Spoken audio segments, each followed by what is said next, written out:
নমস্কার বন্ধুরা, প্রচারের আড়ালে চ্যানেলে আপনাদের প্রত্যেককে স্বাগত জানাই। বন্ধুরা, আপনাদের নিশ্চয়ই জানতে ইচ্ছে করে পশ্চিমবঙ্গের 2026 বিধানসভা নির্বাচনে বিজেপি একাই বিপুল জনমত নিয়ে সরকার গঠন করেছে। বঙ্গ বিজেপির এত হেভিওয়েট নেতা থাকতেও কেন শুভেন্দু অধিকারী মহাশয় পশ্চিমবঙ্গ বিজেপি সরকারের প্রথম মুখ্যমন্ত্রী হলেন? কিংবা কেনই বা বিজেপির কেন্দ্রীয় নেতৃত্ব শুভেন্দু অধিকারীকেই পশ্চিমবঙ্গের বিজেপি সরকারের প্রথম মুখ্যমন্ত্রী করতে বাধ্য হলেন? প্রচারের আড়ালে থাকা এই বিষয়গুলো জানতে হলে প্রতিবেদনটি শেষ পর্যন্ত শোনার জন্য অনুরোধ জানাই। বন্ধুরা, মাননীয় শুভেন্দু অধিকারী দলবদলু, গ্রাম্যবাসী, গদ্দার, লোভী ইত্যাদি তকমাগুলোকে ফুৎকারে উড়িয়ে দিয়ে আজ তিনি পশ্চিমবঙ্গের শ্রেষ্ঠ আসনে উপনীত হয়েছেন। তবে হ্যাঁ বন্ধুরা, এই পথের জার্নিটা খুব একটা সহজ ছিল না। এই পথে নানান কাঁটা বেছানো ছিল, কিন্তু সাহসী, দৃঢ়চেতা, একাগ্রতা, ভরসা ও লড়াকু মানসিকতার জন্য আজ তিনি ওই কঠিন পথ অতিক্রম করে বাংলার শ্রেষ্ঠ আসনে উপনীত হয়েছেন। আমরা সবাই জানি, পূর্বতন সরকার তৎকালীন বিরোধী দলনেতা শুভেন্দু অধিকারীকে অসংখ্য মিথ্যে মামলা দিয়ে আটকাতে চেয়েছিলেন, কিন্তু পারেনি। পুলিশ প্রশাসন দ্বারা তাকে নানানভাবে হ্যারেস করা হলেও তিনি দমে যাননি। 2019 সালের পরে তিনি বিজেপিতে যোগদান করেন। প্রথম থেকেই তিনি নতুন দলের কর্মী নেতাদের কাছে নানানভাবে আস্থা ও ভরসা অর্জনের জন্য নিষ্ঠার সাথে পরিশ্রম করেছেন। দলের হয়ে নানান কাজে তিনি গোটা পশ্চিমবঙ্গ চষে বেরিয়েছেন। 2021 সালে বিধানসভা নির্বাচনে তিনি নন্দীগ্রাম বিধানসভায় মমতা বন্দ্যোপাধ্যায়কে হারান, কিন্তু দুর্ভাগ্যজনকভাবে সারা পশ্চিমবঙ্গে বিজেপির আশানুরূপ ফল না হওয়ায় পুনরায় দুর্নীতিবাজ টিএমসি দল সরকারে আসেন, যার পরে সারা রাজ্যে টিএমসি গুন্ডাদের দ্বারা বিজেপি পার্টি অফিস ভাঙচুর, আগুন ধরিয়ে দেওয়া থেকে শুরু করে শত শত বিজেপি কর্মীদের খুন ও অমানবিক অত্যাচার, সাথে গ্রাম্য নেতারা ভয়ে ঘরছাড়া হয়েছিলেন। অসংখ্য বিজেপি কর্মীরাও ঘরছাড়া হয়েছিলেন। 2021 বিধানসভা নির্বাচনের ভোট পরবর্তী হিংসাতে কেবল বিজেপি কর্মীরাই এর শিকার হয়নি, এই হিংসার শিকার হয়েছিলেন অন্যান্য দলের সাধারণ কর্মীরাও। সাথে একটি বিশেষ কমিউনিটির দ্বারা পশ্চিমবঙ্গের বিভিন্ন জায়গায় হিন্দুদের উপর অত্যাচার হতে লাগলো, তাদের ধর্মীয় প্রতিষ্ঠানের উপর আঘাত আনতে শুরু করলো।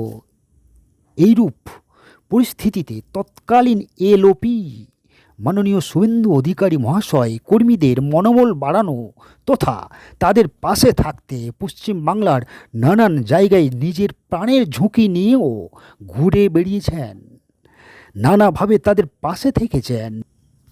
তাদের ভরসা ও সাহস জোগানোর পাশাপাশি নিজের তদারকিতে আদালতে আইনের প্রার্থনাও করেছিলেন, যা বিজেপির কেন্দ্রীয় নেতৃত্বের নজর এড়ায়নি। বিশেষ করে 2021 বিধানসভা ভোট পরবর্তী হিংসায় ছন্নছাড়া বিজেপি পার্টিকে একত্রিত করার একটা বড় ভূমিকা পালন করেছিলেন মাননীয় শুভেন্দু অধিকারী মহাশয়।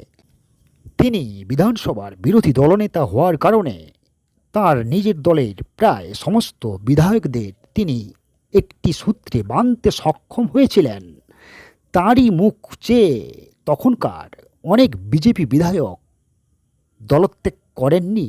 সাথে বিধানসভার প্রত্যেকটি অধিবেশনে তৎকালীন এলওপি মাননীয় শুভেন্দু অধিকারী মহাশয় উপস্থিত থাকতেন ও বিগত দুর্নীতিবাজ সরকারকে নানানভাবে লেজে গোবরে করতেন, যা বিজেপির কেন্দ্রীয় নেতৃত্বের নজর এড়ায়নি।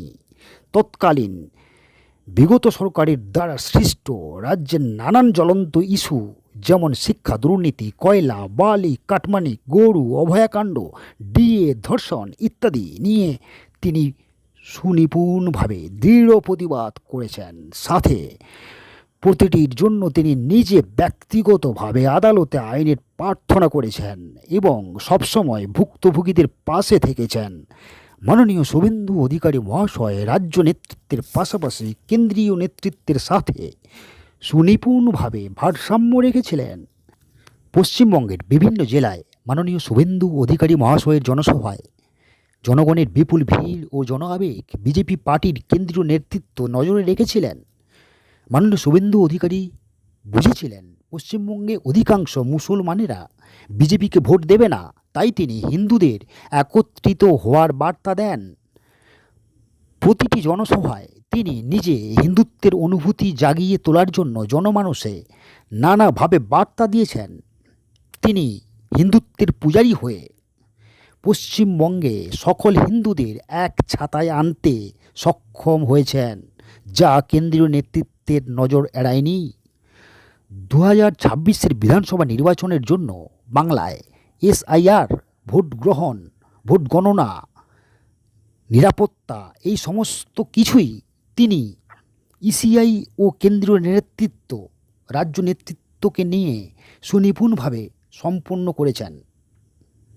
সর্বোপরি সাহসী ও লড়াকু মানসিকতায় 2026 বিধানসভা নির্বাচনে দুটো কেন্দ্রে বিজয়ী হন, সাথে মমতা ব্যানার্জিকে দ্বিতীয়বার হারান, যা বিজেপির কেন্দ্রীয় নেতৃত্ব বা রাজ্য নেতৃত্বেরা ভাবতেও পারেনি।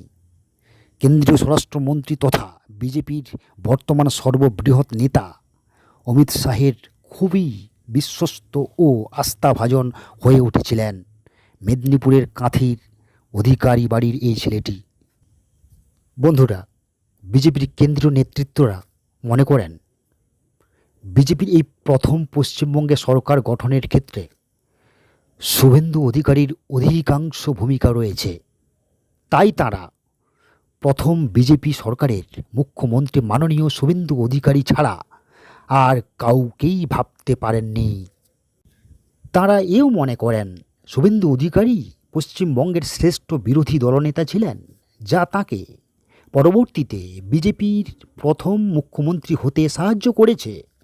বন্ধুরা, এতদিন ধরে শহরতলি মুখ্যমন্ত্রী হওয়ার দৌড় থেকে ইতি টানলেন মেদিনীপুরের কাঁথির ছেলে, পান্তা ভাত খাওয়া মাননীয় শুভেন্দু অধিকারী মহাশয়। জীবনের অনেক চড়াই উতরাই পথ অতিক্রম করে আজ তিনি এই পদে উপনীত হয়েছেন।